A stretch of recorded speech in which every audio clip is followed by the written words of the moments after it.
Yesterday, Monday the 22nd of June 2020, I, Ms. Sheyiton Babatayo, formally made a criminal complaint of rape by Mr. Ladapo Daniel Oyebanjo, popularly known as The Banj, at the Gender Desk of the Nigeria Police Force Lagos Police Command Headquarters, Ikeja, Lagos.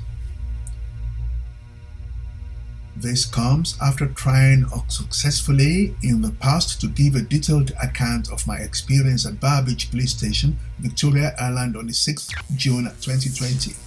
That attempt was thwarted by an officer of the law at the said police barracks. Unfortunately, my experience is not an exception, but rather the norm where survivors of rape and sexual violence or their families who attempt to report such incidents are often met with frustrating processes and also sometimes threatened by the alleged perpetrator with sufficient backing from the police and a good number of members of the society, sometimes even their own family members. Luckily for me, I had the enormous and unwavering support of my family, especially my mother. Her strength and support is one of the few things that has kept me going. However, I must admit that it has been an exasperating couple of weeks for me, from 3rd June 2020, when I first came forward to tell my story and speak my truth. On Twitter, I cannot say I was surprised by the public backlash and media trial that ensued, but I can certainly say the lack of surprise did not lessen the subsequent pain or hurt that I felt. My story is one I have carried around for almost 2 years, but in the words of Timi Dakolo, when you finally decide, it will amaze you where the needed strength will come from. On 16th June 2020, almost 2 weeks after going public with my story, I was arrested by 4 armed police officers who, under the pretense as delivery agent, gained entry into my home.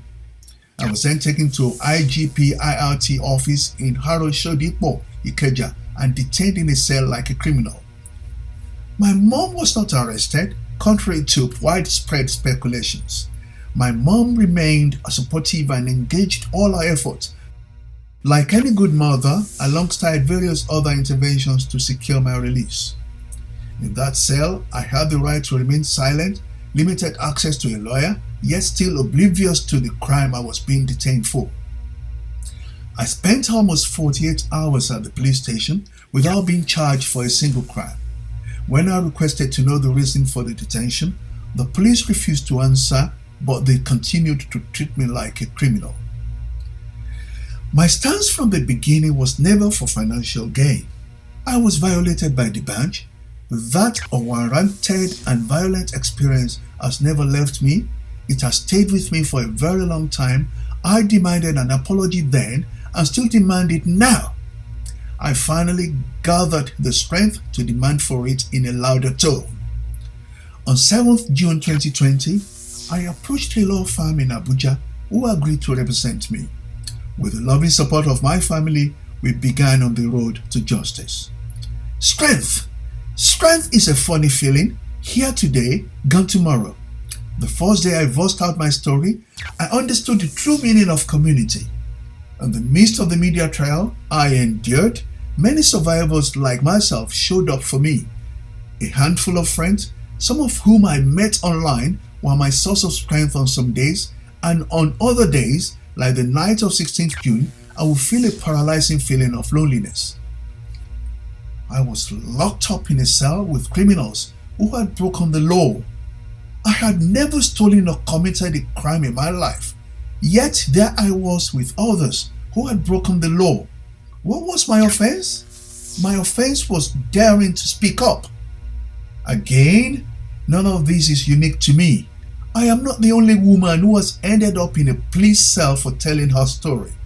If there's anything unique about my case, it is that the events played out in the public domain and in real time, much of which I had no knowledge of as I was cut off from any form of communication with the outside world.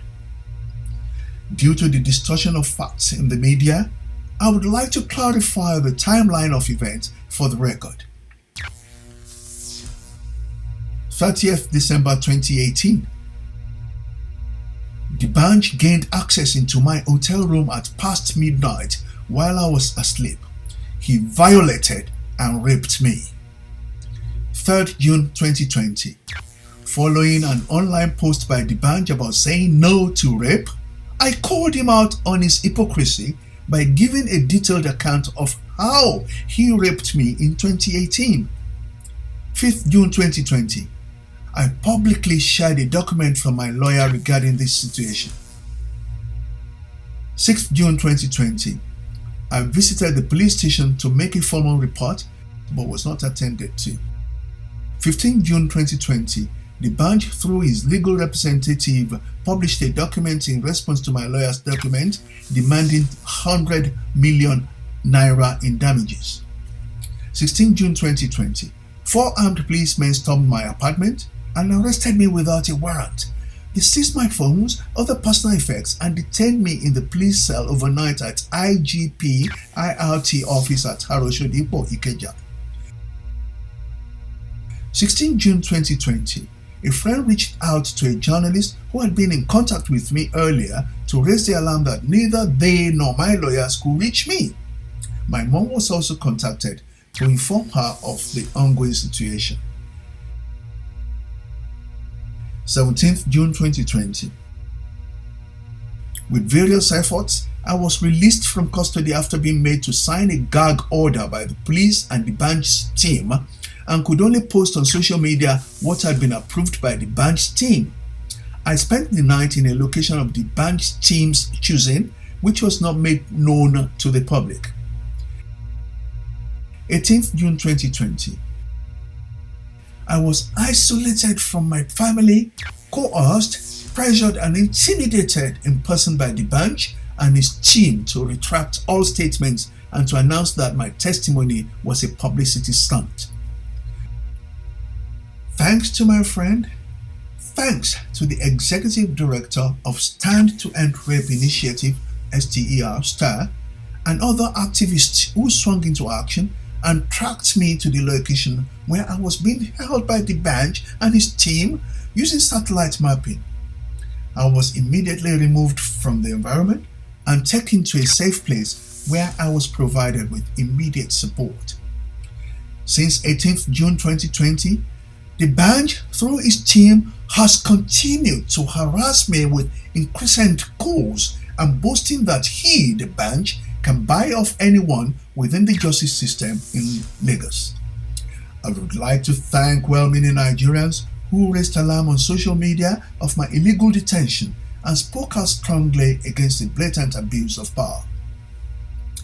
I understand that internet users, coordinated by the Wine and Wine team, also raised about 1.6 million naira to contribute to my legal defense and support my ongoing needs. These funds have so far been handed over to Stand to End Rape Initiative, STAR, who have and still continue to provide therapy and mental health care for me, whilst also ensuring my physical safety to ensure neither D'banj nor the police can continue to harass or intimidate me. Again, I cannot thank everyone enough. May God continue to stand for you. I want to thank Mrs. Akeredolu, SAN, former Attorney General of Ogun State, who has put her full weight behind me and will be providing legal support on the matter. I am grateful to the Attorney General of Lagos State, who wrote to the Lagos State Commissioner of Police to investigate the matter, and the Inspector General of Police for instructing that the matter be investigated immediately. SARS, permit me to take this opportunity to assure you of my full cooperation should I be required during the investigation. I would like to urge every well-meaning individual and organization to please join voices with me to plead that the Attorney General of Lagos State takes over this case, which is firmly within his office, and to pursue this case to the full extent of the law. I have confidence that his office will not be influenced by D'banj's many friends. What I experienced should not happen to any girl or woman in Nigeria. No one should be raped, and no one should have to be subjected to the violent abuse which happened to me in a hotel room that the door was locked And most importantly, nobody should have the right to use their name or status to intimidate survivors who speak out or to tamper with justice. I am still dealing with the effects of the rape, the trauma of recounting that multiple times this week, and the indignity of being held against my will for 2 days. I'm still yet to come to terms with the fact that my fundamental human rights were stolen from me. I therefore ask that you respectfully grant me a few days of personal time to continue to access counseling and therapy sessions while my team and I explore our next steps. Kindly continue to direct all inquiries to Stand to End Rape Initiative STER via contact us at standtoendrape.org. Thank you.